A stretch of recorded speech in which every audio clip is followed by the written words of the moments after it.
ஆண்டவராகிய இயேசு கிறிஸ்து நாமத்தினாலே யாவருக்கும் ஸ்தோத்திரங்களை தெரிவிக்கிறேன். இந்த நாளிலும் நான் தியானிக்க முடியாத வசனம் சங்கீதம் 81:1. நம்முடைய பெலனாகிய தேவனை கெம்பீரமாய் பாடி யாக்கோபின் தேவனை குறித்து ஆர்ப்பரியுங்கள். நம்முடைய பெலனாகிய தேவனை கம்பீரமாய் பாடி யாக்கோபின் தேவனை குறித்து ஆர்ப்பரியுங்கள். நம்முடைய பெலனாகிய தேவன் இங்கே சங்கீதக்காரன் குறிப்பிடுகிறார். ஆசாரியருடைய சங்கீதத்திலே நம்முடைய பெலனாகிய தேவன் கர்த்தர் நம்மை பலப்படுத்துகிற தேவனாய் இருக்கிறார். பலவீனங்கள் மத்தியிலே சோர்ந்து போகிறதான வேலையில வேதம் சொல்கிறது ஏசாயா தீர்க்கதரிசியின் புத்தகம் 40:29 சோர்ந்து போகிறவனுக்கு அவர் பலன் கொடுத்து சத்துவம் இல்லாதவனுக்கு சத்துவத்தை பெருகப்படுகிறார்.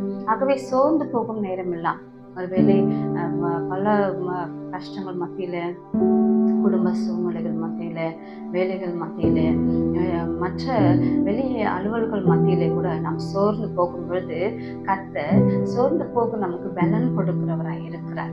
ஆகவே வாழ்க்கையில சோர்வுகள் ஏற்படும் அனுதினமும் பலவிதமான நிலைகளை நினைத்து நம்முடைய வாழ்க்கையை நினைத்து நாம் கவலைப்படும் பொழுது சோர்ந்து போகும் பொழுது கர்த்தர் சோர்ந்து போகிறவனுக்கு பலன் கொடுக்கிறவராய் இருக்கிறார். நம்முடைய பலனாகிய கர்த்தர் அவர், நம்முடைய பலனாகிய தேவன் அவர். ஆகவே இந்த நாளிலும் கூட நம்முடைய கர்த்தர் அது மாத்திரமல்ல பலவீனத்தின் மத்தியில கூட பலன் கொடுக்கிறார். 2 கொரிந்தியர் 12:9 நாம் பார்க்கிறோம்.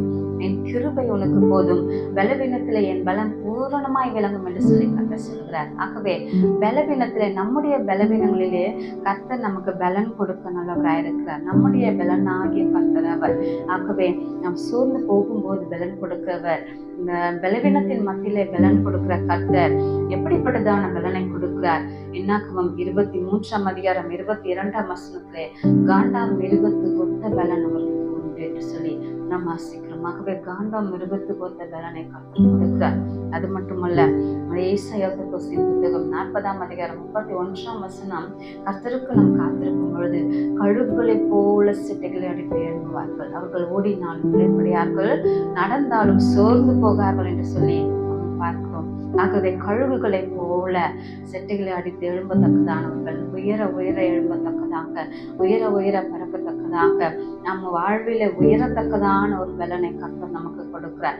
ஆகவே இந்த நாளில சோர்ந்து போகிறவனுக்கு பலன் கொடுக்கிறவர், பலவீனத்தின் மத்தியிலே பலன் கொடுக்கிறவர், காண்டாமிருகத்துக்கு ஒத்த பலனை கொடுக்கிறவர், கழுகுகளை போல செட்டைகளை அடித்து உயரத்தக்கதான ஒரு பலனை கொடுக்கிறவர் நம்முடைய தேவனாகிய கர்த்தர். ஆகவே அவரை கம்பீரமாய் பாடி யாக்கோபின் தேவனை குறித்து ஆர்ப்பரியுங்கள். நம்முடைய பலனாகிய தேவனை கம்பீரமாய் பாடி யாக்கோபின் தேவனை குறித்து ஆர்ப்பரிப்போம். கர்த்தர் நம்மை ஆசீர்வதிப்பார். ஜெபிப்போம். அதிகமா நேசிக்கிற நல்ல ஆண்டவரே, ஆசீர்வதிக்கப்பட்ட இந்த வார்த்தைகளுக்காக நன்றி அப்பா. சோர்ந்து போகிறவனுக்கு பலன் கொடுக்கிறீர் ஆண்டவரே, பலவீனத்தின் மத்தியில பலன் கொடுக்கிறீரப்பா. காண்டமிருகத்துக்கு ஒத்த பலனை கொடுக்கிறீர், கழுகுகளை போல செட்டைகள் அடித்து எழும்பத்தக்கதான பலனை கொடுக்கிறீர். எங்கள் பலனாகிய கர்த்தர் எனக்கு பலப்படுத்துவீர் ஜெபிக்கிறோம். தீகன மகிமை உமக்கே செலுத்துகிறோம்.